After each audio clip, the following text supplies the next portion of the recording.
and better at this. So, well, it's been a couple of weeks since I've seen you guys. Well, I actually haven't seen any of you.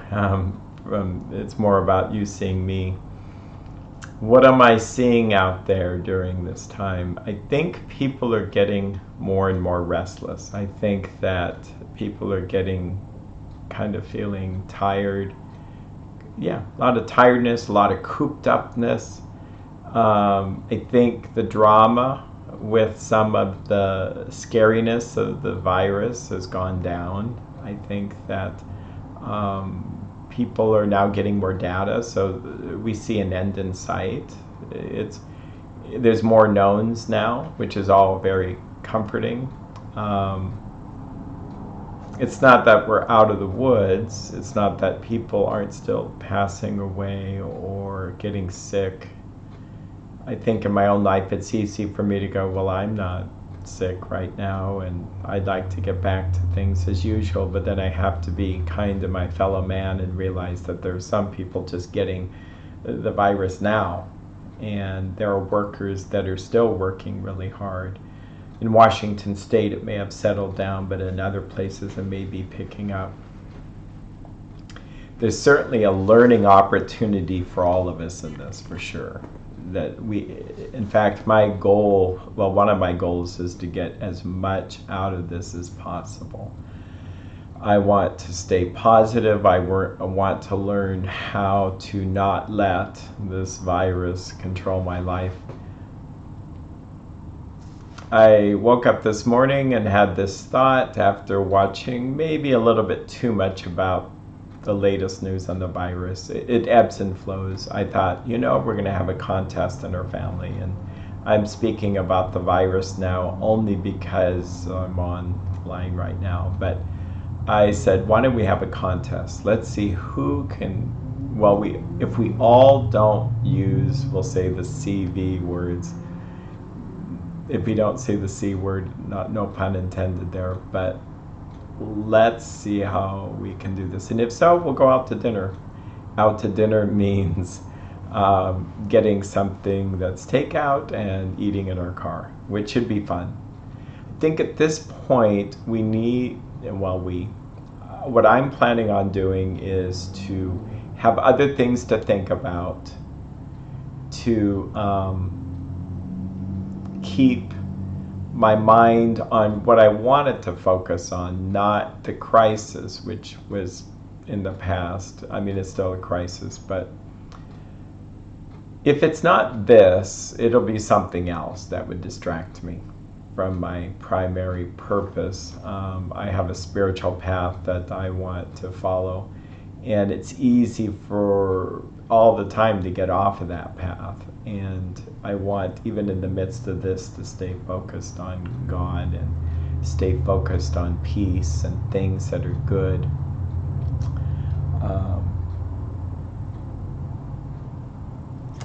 We have watched about this, we have read about this, we have conversed about this, and it's like, I'm kind of tired of that. There is new data, but I think we're going to do it in small bites and not too much of one thing. So, topics for tonight. Anything that you want to talk about that you have questions about or want to focus on, then feel free to do that. It's up to you. What our brain, and I was studying today, what our brains focus on increases. And we've known this. But they've done research to show that blood flow will actually go to the area of the brain centers, say like those emotions. So this was a study talking about chronic pain. The areas of the brain when the person's experiencing chronic pain, actually emotional centers lit up.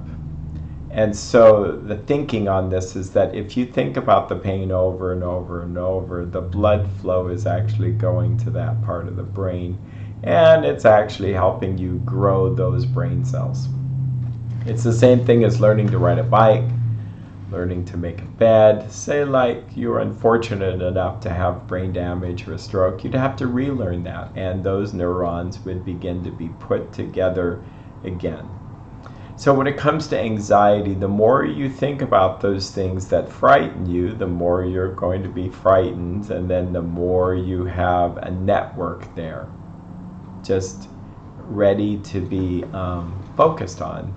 It's like you're paving a road. I've heard this phrase, it's okay to have planes fly around, and the planes and their routes that go whizzing by has to do with our thoughts. It's another thing to build an airport for those thoughts. So, yeah, some thoughts are happy thoughts, and there are people through practice, maybe predisposition genetically, to be more happier, chipper, see the bright side of things. And they may have actually learned to be that way. And I think this is a good opportunity to look for what's good and to see the good in the situation. I was pondering a Bible verse in Philippians where the Apostle Paul, who is stuck in prison, was talking about hardships. And he said that I've learned to be content. And I was focused on the word learned. That thankfully he just didn't have it automatically. He's like one of us. He had to learn it. He had to learn to be, and he says, I've learned to be content with much or with little. Contentment is a wonderful thing. I was also pondering what scares people. Say like we were scared of cancer diagnosis, or not having the job we want, or enough money, or finding a person to love us like we want to be loved. What is it that bothers us? And isn't it, we really think if I get what I want, I'll be happy. Like, and this sounds very catastrophically, but if someone lost their legs, if they become paralyzed, that would be pretty bad. Now, I'm reading a book about someone whose wife became paralyzed, and so it's kind of fresh on my mind. And if you really ponder such things, you could really almost have yourself paralyzed yourself. And I also thought about Johnny Erickson, actually. My wife informed me Johnny Erickson was a lady who, I think back in the 70s, through a diving accident became paraplegic. She ended up writing a book, having a movie, and it was used of God and instrumental in me kind of realizing there must be a God. She's still with us, and she is amazing. Evidently, she has good wisdom to say words of wisdom about the coronavirus. So I was pondering that. And she probably, I don't want to say her age, but we'll say in the 70s. My wife said she seemed really pretty peaceful and happy and still beautiful as ever as a person. In fact, it's really worth looking at her works. I think people who have been through what she's been through really understands life, really gets it. And she's pretty peaceful, and she's a dedicated Christian. So my catastrophic thought, which would take the wind out of my sails, take my breath away, and make me scared, let's say like it's fearful of being paralyzed. But aren't we talking about, we think that if I have two legs and I get to walk just the way I want to do and do everything I want to do will make me happy. See, this is what's strange about that. A person could actually never be happy, and they could have everything they need, but they've learned not to be happy because they're looking at what they don't have. And someone could go through a difficult hardship. A lot of people say that can't be good, and the person's learned to be content. I think that's a key. I think that's a key with the coronavirus, is that we learn to be happy in the moment. And I will confess that I was thinking, well, when this is over, then I can be happier. I'll be able to go do what I want. I'll get back to a restaurant. I can get my hair cut. I may have the amount of work that I need, although I'm plenty busy. Yeah, I'm thinking I can go on the plane trips I want to go and get the studies that I want. And so that's not it. What is it is being able to be happy in the moment, being happy whether this ends or it doesn't, whether the politicians do what I want them to, which sounds so selfish, or they don't. And I think that's key. If you want to live a happy life, not that that's actually the best goal. I think the best goal is to aim for happiness in the next life, to find God in this life, and to really understand that the next life is for eternity. And we get blessings and happiness in this life, but we don't always have blessings and happiness. We have sufferings, we have challenges, things we need to adapt to. And so it's a foretaste of the joy that we'll have the rest of our life. So in the midst of this, we can learn to focus on what's good. And if we focus on what's good, it gets bigger. So for instance, I'm here with a cool person I admire a lot who's helping me do this this live stream, where in the past I was kind of doing this by myself. Today I was able to help some people.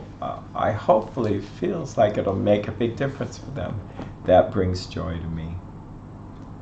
I guess I might as well, I got a watch device through someone on OfferUp, and I got a good price, and so I'm excited to try this for all the features it offers.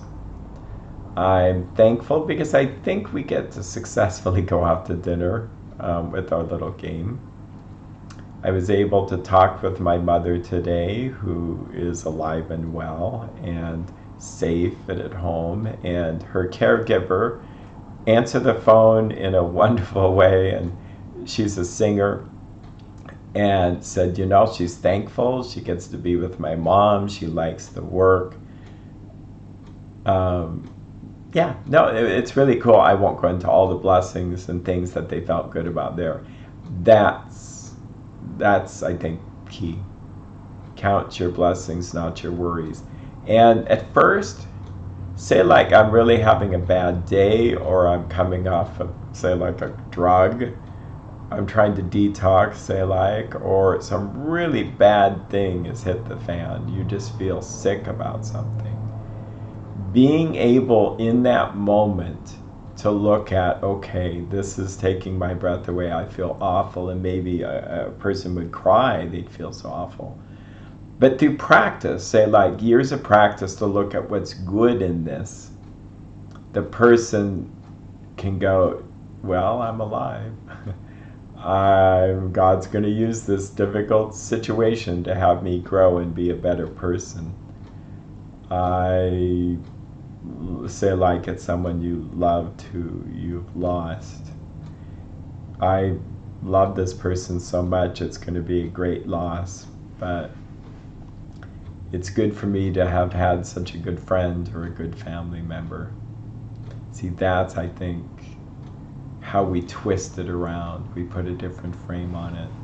The people that say like are really concerned about their work, and I mean, if I wanted to be not feeling good, I look at the people that don't have a job, that are wondering how are they going to put things back together. The people who could be bitter in this experience because their experience may be, well, maybe the shutdown was overkill. Okay, all that. I lost my train of thought there, but I think if they were able to go, okay, what is the stepping stones of the way out? How do I find my way out of this? Say like it's pretty dark, and I was picturing kind of like you're in a cave and it's a cavern and there's rocks and you just need to find your way out. This sounds paradoxical, but the struggle you're having right now could be the blessing. You've heard of the butterfly that's not a butterfly yet, but was trapped in the cocoon and needs to wrestle its way out. It needs to wrestle its way out, and things will get better. Having any kind of friend to talk to help you through this would be key. It's just a job, it's just money, and it's easy for me to say because right now I have job and money, maybe not enough money, but I know that working as a counselor, when times are good and when times are tough, people still will be needing help. And I've fantasized about this. Even if we all had no more money, we had to go bartering, I would probably still find joy in my work, that I'm helping people feel better. It's really a great skill to be able to help people with attitude. It was Einstein that said imagination is more powerful than reality. And I think that's fitting for today, in that what we imagined, the difficulties and all this, might have been worse than what happened. And yet it had such a great effect on us. I work a lot with chronic pain. What we imagine about what our bodies are going to do or not do is more powerful than the actual body itself. So a case in point is, say, like a person's so frightened they feel like their back is going to snap and spasm at any moment. It's probably going to do something like that. The body may actually be fine. Or the person who thinks that the headache they have is some kind of horrible tumor or situation. It could be, but perhaps not, most likely not. But see, it's how we think about this. If we picture an apocalyptic situation right now, and that's crossed, I think, all of our minds. Like, I hear this phrase, the new normal. Well, what is normal anyway? And if we as people are good at adapting, adjusting, accepting that how is life the same anyway? If it wasn't this, it would be something else. There's a lot of good that can come out of this. People's skills, the needs we had before this all happened, they're all still there. Our dreams may be adjusted some, but our ability to dream is still there. I think that how we deal with this is probably more important than what the situation is. I heard someone say that and this was a family therapist friend of mine, he says the measure of a family is actually how they deal with conflict. He just said it like that. Yeah, another dark side to this is how are we getting along as a country? And if we thought of the country as a family, are we getting along? Are we listening to each other? Is this crisis going to help bring us closer? I hope so. That would be great if that could happen. If, well, this is an opinion, and I bring this humbly, is that maybe we needed something like this to help us. That maybe this is exactly what we needed. It's kind of like a mom and dad who don't get along, but their son Tommy ends up in the hospital with something not so good. Mom and dad set aside their differences because they love Tommy. They want to make this work. they realized what they were fighting over was small stuff. And maybe what we were fighting over as a society was small stuff, maybe. And now, if we look at the positives, and being critical of the internet, I love the internet in many ways. There's a lot of good things about it. But the challenge with the internet is you could get any kind of video, really. It's not the majority. Yeah, you get a certain majority with logarithms, but you could get a small slice of reality that's really not representative of the whole. Like, what have we not seen lately? Now, I'm not sure, maybe there's statistics to show this, but I haven't seen a lot of bad videos of violence. I haven't seen lots of stuff that's shallow. When companies that might have made things and manufactured things that I thought may not be that necessary, when they turn around and start manufacturing masks or sanitizer, it's like it warmed my heart. It made me think, yeah, that's saving lives. It's helping people. When we realize that there are people that don't have loved ones near them as they're leaving this life, and that's so dark to think about, but it's reality. It might make us realize we need to really tell each other how much we love each other, how much we care, to be thankful that we're here. In those situations, how do you find something good in that? If I were in that situation, I would find any way I could to show my love to the loved one there. Probably through phone, probably through the window, probably through being there in person with some kind of suit. I'd be praying for them. I would somehow have to accept that this is God's will, and I know that could really make a lot of people unhappy by saying that, but for me, that's where I would find peace in this. If God wanted my loved one to pass away during another time, when I'm there and have everything I want as a son or daughter, well, not a son or daughter, but I mean as a family member, then I guess that's what would happen, but that's not how it is. See, that's where I was really thinking about this. If it's not this virus, it's something else that could easily make us unhappy. So why not learn to be happy with this? And I think there's days where it's a little bit better than others. We've seen some old movies I haven't seen in a long time. I have plenty to do, and I think I need to strip away some of the extra things that I do and create some extra space, and maybe that's what this opportunity is. I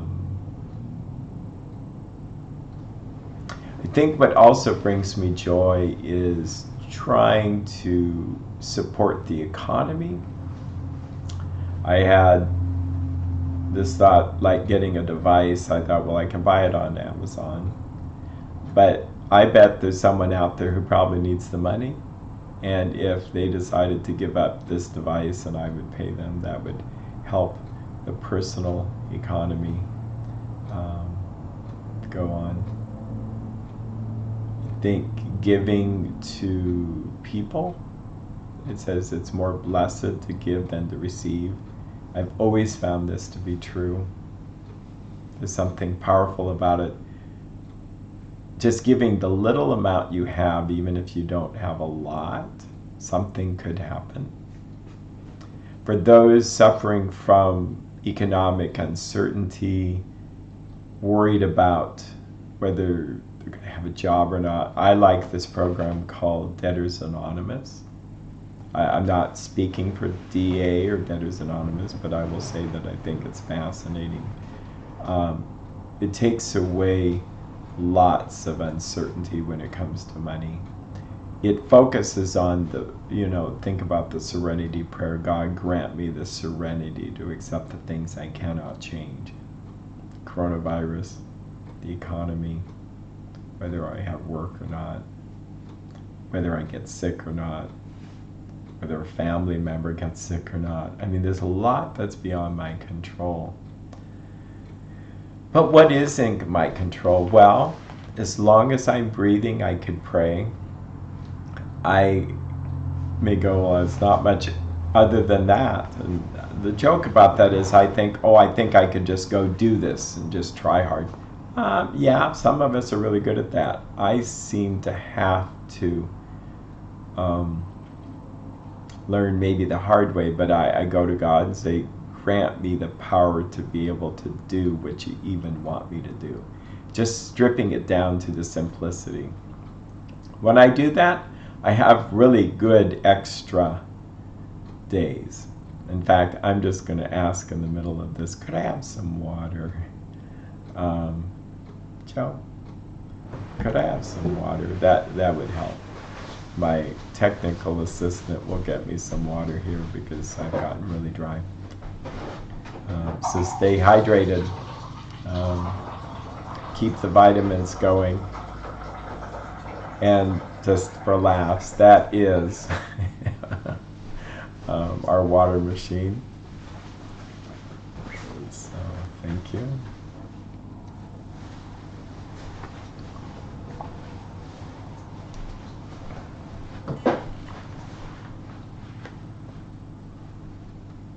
So I don't see any questions there tonight, and that's okay. But if people have questions, they're welcome to ask. You're welcome to subscribe. I'm used to videos where it's all pre-planned, but I think the live stream is going to be a good stretch for me. I think what it does is help me to be in the moment, try to help me be mindful. Let's talk about mindfulness. We've talked about it before, but this is this ability to stay in the moment. With this watch, I'm going to try to set it on the hour so that it dings me or beeps me or nudges me to pray in the moment, to be mindful that I'm sitting here, not my mind going down into the future and the past. Yeah, I think being in the moment is good. And mindfulness is kind of also body awareness. So it's like relaxing our muscles if we feel tight. Noticing the temperature of the air you're breathing, noticing your surroundings, noticing the colors. Being present with your own body and thoughts. So what are my thoughts? Now, this is a tricky one. If I'm mindful that I'm thinking about the future and I'm really in the moment, I'm bringing my thoughts back to the moment, and I'm mindful that I'm in the future, thinking about the future. Not being aware or not even being mindful of this means I'm living in the future because I'm thinking about the future and I'm not even aware of it. I think that's where the term mindfulness originally came. I play around with the words of mindfulness because mindfulness makes me think. The last place I need to be is more in my mind. This last couple of weeks, and I do EEG biofeedback, so I can see certain brain waves go way up when I'm thinking too much. So I've been consciously trying to just not think so much, which it doesn't really work. It's like thinking of not the Pillsbury Doughboy, and then you think of the Pillsbury Doughboy. So how do I avoid extra thoughts? I usually do eyes closed, a deep breath, relaxing my jaw, my cheek muscles around the cheekbones. For me, usually hands open and letting go of just being here, being in the moment. A prayer is helpful. A prayer sometimes can bring us in the moment. And I heard a wise person say, when you're going through a difficult time, or even not a difficult time, just say, God, please be with me in this moment. We've had more opportunity to learn how to do video conferencing. And what's interesting about that is it's a different form of communication. We're so used to not seeing ourselves in front of a camera. So I think a lot of my clients, I've actually done video coaching for years, so it's a little bit less so, but I'm just more mindful now that they're mindful. A lot of people didn't want to see themselves on camera, and it's like, well, you can turn that off. But yeah, you get a greater awareness of yourself. And it's almost as if it's taken us out of the automatic talking we do. Like, I'm more mindful of how much we, oh look, this is a call out to Justina. Hi, Justina. How good it is to at least talk with you. I will give you a call later. Yeah, call out to Justina. That's great. So being mindful of the communication process. And I realize that with video conferencing, if there's a positive there, I think people don't interrupt as much. One person talks, and then the next person talks, and the other person talks. Say like you have a coffee hour of 9 people. It's interesting how I've learned more from people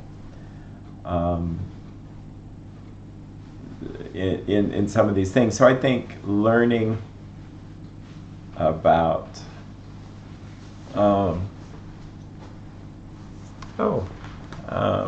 learning more about the Serenity Prayer. Joe, can you go? My assistant is going to grab this plaque up there on the very top shelf, and it's the Serenity Prayer. God, grant me the serenity to accept the things I cannot change, the courage to change the things I can, and the wisdom to know the difference. In fact, I will show you this plaque here. I bought this for a long, I spent some money on this, but I really liked it. It was calligraphy.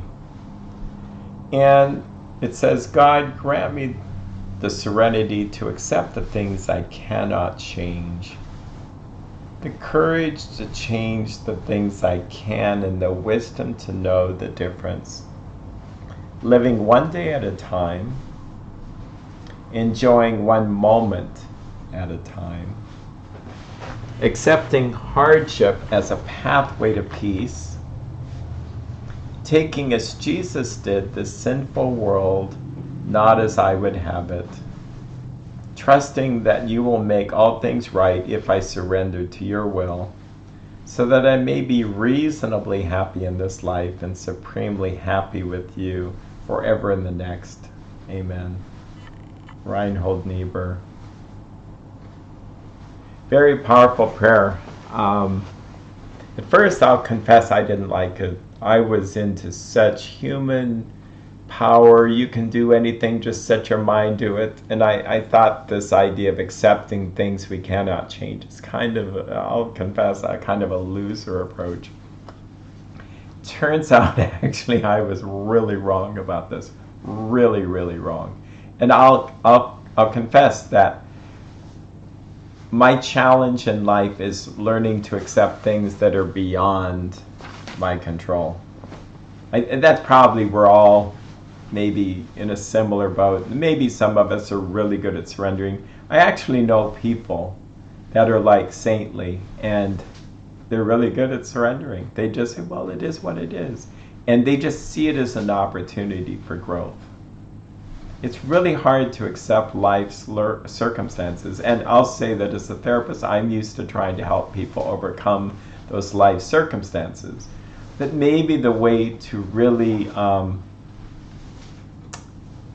the pathway to peace is to accept that, to see that that's just exactly what's supposed to happen in the moment.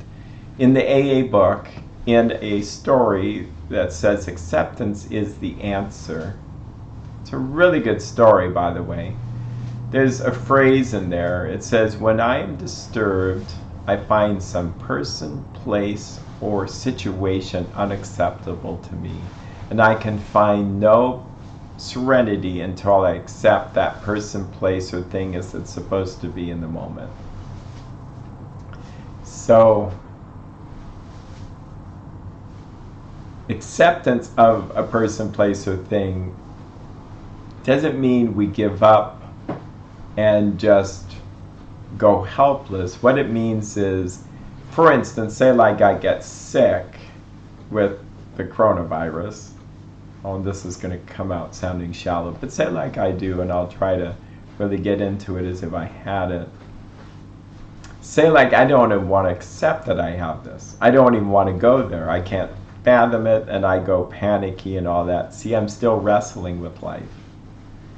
I have to first accept something before I could actually even overcome it. So with that, I would have to accept that as much as in my own power I did everything to disinfect, to watch every handle I touched, to watch every person I interacted with, and I still got it, I would have to accept that that's God's will for my life.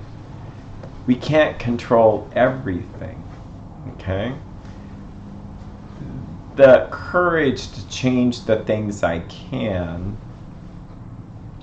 Well, what's changeable about that situation? Maybe it's going to the hospital. Maybe I don't want to go to the hospital. Or maybe it's allowing them to stick some device up my nose, and I wouldn't want that. See, that could be frightening to people. But it's like if I trust ultimately in God and accept that that's what needs to happen. And the reality is I could die or I could live. If I live, maybe I have a condition that lasts forever, okay? I would need to adapt to that. I think that's where it ties in with the beginning of the conversation, is that learning to be content with what we have. Let's take something farther away from the coronavirus, but having a life situation where you have family members you love and you want them to be different than how they are, that's not acceptance. I would need to accept the people as they are. I like this group. And I'm doing a lot of call-outs to groups, but there is a group called ACA, Adult Children of Alcoholics. Again, I'm not speaking for them, but I would recommend them. It's really about dysfunctional families. And they have a twist on the serenity prayer that says, God, grant me the serenity to accept the people I cannot change, the courage to change the person I can, and the wisdom to know that this person is me. And I will confess there were people that I would have liked to have changed their decisions and how they do things, and just saying this prayer now helps me realize that I just should accept them, that that's their thoughts and beliefs about the thing. And the only person I can change is me. Let's look here and see.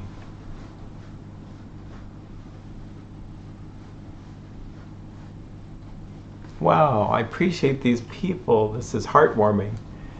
I'm not alone. Okay, so this is going to inspire me. I got to thank you. I guess this is okay because Tom Robinson. So yeah, that was my goal, is to give comfort the first thing that I thought is, what could I give that could just be like a blanket? That would be something to comfort me. I will say that I'm no Mr. Rogers, but during a difficult time in my childhood, seeing Mr. Rogers made a difference. It just was like, it made things better. And that's what my hope is. We have a question here: how to cope with depression during these dark times? Good question. In fact, I think I will write up a format, and I'll put it in the description. And I'll save some of it for next time, I think. But this is what I would do, is it's multifaceted. Depression, I think the latest thing I really believe about depression is its lack of brain cell growth. Okay, so I'm going to talk kind of fast here. Think about it. Alcohol kind of actually kills brain cells, so it's kind of a depressant. Lack of sleep, it's when we grow brain cells, and so we start to get really kind of down. Think of the postpartum mother who's given birth, and she's up every couple of hours. Or I know a couple of people with kittens and dogs, and they're up every couple of hours. Dogs, not puppies. And they kind of were losing sleep, and the loss of sleep kind of created a depression. Think of people that are older, that as we age, we get less and less sleep. So sleep's really important. The tricky thing about depression is the more depressed we get, the more we may not be able to sleep. Okay. Nutrition. Think, what can I eat that's going to help my brain grow brain cells? Okay. Strangely enough, fish oil. Fish oil has something called DHA and EPA. I think it's icosapentaenoic acid and dexahypop. Yeah. And that's what's in fish oil. Okay. I do neurofeedback, so I think that stimulates brain cell growth. And then let's look at exercise. Again, this is just kind of the foundation for this. Exercise, just movement of any kind that can get the blood going up into the brain, is going to stimulate brain cells. In fact, if there was a magic bullet, exercise seems to be it, just getting up and moving. And when we are so depressed, the last thing we feel like is moving. And when I worked in psychiatric hospital, depression can be so slow. The fancy language is psychomotor retardation. What it really means is just slow moving. And they've done studies where they had video cameras and saw that people's depression really just slowed them down a bit, that they just move slower. And think about it, if you're not out there working, you're not doing the fast-paced thing that we're used to doing, and now we're home, it's just slower than what we've been doing. And I think that we could get depressed just because our bodies are going, it's so slow motion. Okay. So nutrition, sleep, exercise, brain cell growth. So how do we stimulate that? And this is kind of scary to say, but it's controversial, but I'll just throw it out there to show you that I think that this theory is pretty sound. So shock treatment. There's people that really believe in shock treatment. They think it's because it's stimulating the brain to grow brain cells. Okay, now I wouldn't agree with that approach, but it's an interesting thought. So for years I thought, what could you do to help people out of the depression into something that would grow brain cells? Just getting them doing something they really love. Getting them thinking about something other than what they're thinking about. If a person could just go to Hawaii, they may not be depressed because the stimulation of the sounds, the colors, the scents would just give them something else to think about. So I would take baby steps to just think about anything else other than the coronavirus. Um, I smile because we're trying to avoid that. Again, that's the thing. If my mind is like 80% on the coronavirus, that's not going to be good for me. I need to have my chart here, but if you imagine a pie chart, 20% is actually, well, how do I want to put this? We have two pies here. 80% of my life is pretty okay. 20% is not so okay. And then I have energy, 80% of my energy, and 20%. If 80% of my energy is dedicated to 20% that's not so good, and I only have 20% of my energy going towards the part that is good, that's not sustainable. We start to actually get depressed. What we need to do is focus the 80% of our energy on what's good and 20% on what's not so good. And I think being with people, talking with people that keeps us going and focused on the good is good. Another thing is social isolation, I think, challenges us. So I say all that, that's kind of the foundation. The next thing is what we think of psychotherapy. Psychotherapy, we think, is now learning how to change our thought patterns. So we identify catastrophic thinking, dark thinking, thinking where we are powerless, helpless, negative thinking, just negative sorting, gets us depressed. But I think that's probably the long-winded answer now, but I'll focus on that, I think, next time. We have some other questions here. Okay. Being in New York City now, during so dark times, so unnatural.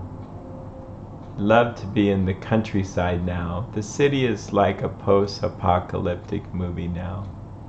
Thanks for answering my question. Yeah, I think I'll share this. I went to New York probably 3 or 4 times. Well, 3 times. I can't remember. And I went to study psychotherapy. And today, well, I had interacted with someone online needing this DVD that they produced. I reached out to them for maybe 3 times, and I will confess my thoughts were, well, how come he's not responding to me? I reached out saying I want to buy this DVD, but I kind of was checking it out to see if it's legitimate. I also had found that it was pirated on YouTube, and so I kind of suggested, hey, I see this 2-hour video of this thing I really wanted to see. Maybe it's pirated. Anyway, didn't hear a word. And I thought, well, maybe I offended him. Maybe he thought I was the one who pirated it. It shows you the thoughts. I get a call from him, and it's him. And he says, I am so sorry, but I've been so sick for 5 weeks. And my heart just sank, and it's like, oh my gosh, this guy's been sick in New York City. He says, I haven't left my house, and my heart kind of went out to him. This has actually a really good story to it. So in the midst of this, we're just talking. I don't really even know him, but I said, well, if you ever just want to talk, we can talk, And he says, here's the thing. He wants to give me 4 extra videos because this video could be useful to other people who suffer. And he says, and let me send you this book I wrote. And he's then going to give me a coaching session. And it's like, this is awfully kind. Like, here's a man I do not know. I had thoughts, weren't the horrible thoughts, but I thought, well, maybe I'll never hear from him, but it would be nice to give this video. He was suffering, and he says, yeah, I've been really sick, but now I just feel a little bit better. And now he's giving me all these blessings. So maybe in the mail, I'll get to go do this. So what does this have to do with what you shared? I think that in the midst of this dark time, there has to be good. It will and now this is floating into the future to the countryside. And I'll be mindful and right in the moment. It makes me feel sad that I am kind of in the countryside right now. So I should be so appreciative that I can see what I see. You know, this would be interesting if I just made a video of what nature things around here to post. I might just do that. I did this from my mother. It was called a virtual drive in the countryside, but maybe that would be a good deed because I like the YouTube and being able to look at things, you know, just to kind of share West Coast. I'm on the West Coast with East Coast. But we are going to, so here's the thing. I've been encouraging us not to go too much into the future because then we don't stay in the present. But the thing is, we can comfort ourselves with the joy we'll have by going into the countryside. I think that's the thing is, I've had some surgeries and it's like, oh, I feel like hit by a truck. But I comfort myself by going, well, I know how this works. I won't be like this forever. And I really believe that about this, is that we can be stronger for this. And we can look at pictures of the countryside and the beach or anything that could help us. So yeah, it's weird. It's mindfulness, but it's taking the positives and bringing it to the present. These are such great comments, people.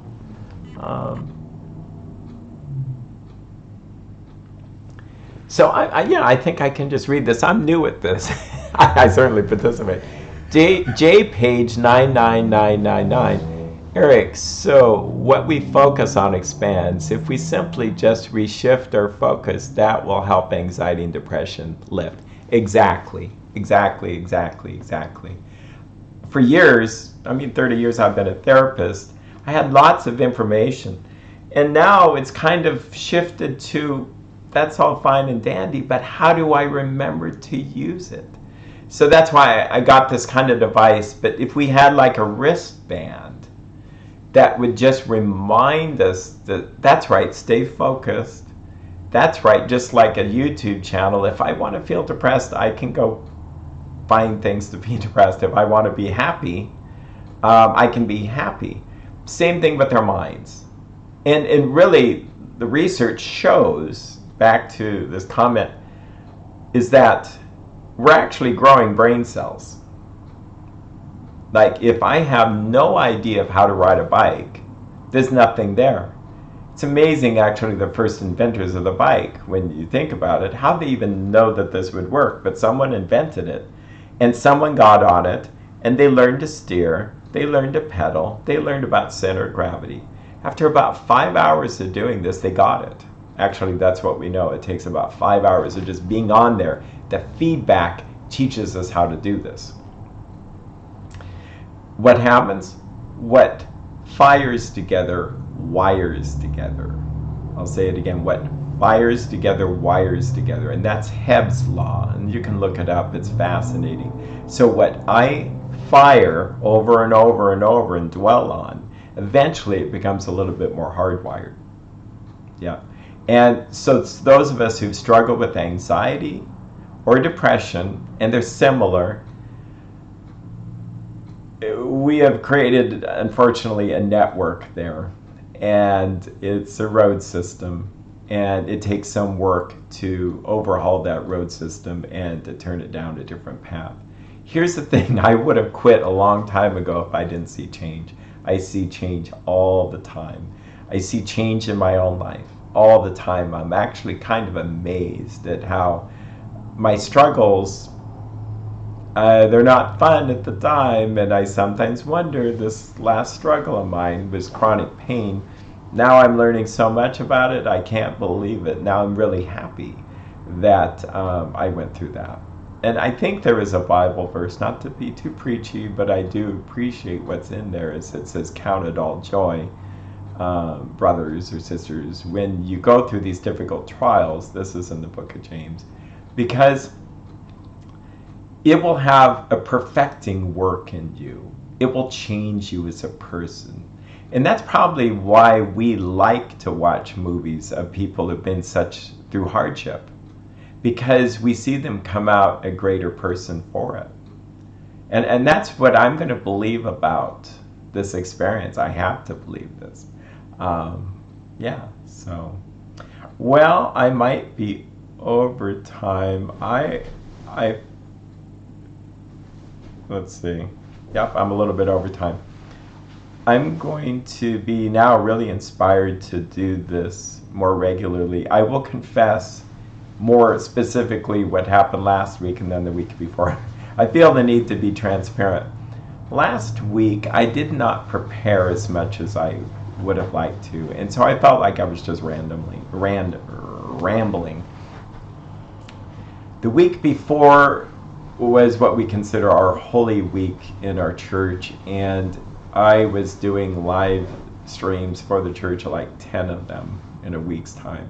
So I literally was a little bit streamed out, but I don't have anything planned now, and so I think these will get better with time. I so am inspired by the people that have shared, and will be more thoughtful and productive to come up with tools for you. So thank you so much for being there, and if you like this, go ahead and subscribe. And I'm open to ways to improve as well. I think that's really important to me. So you take care, and we'll talk later.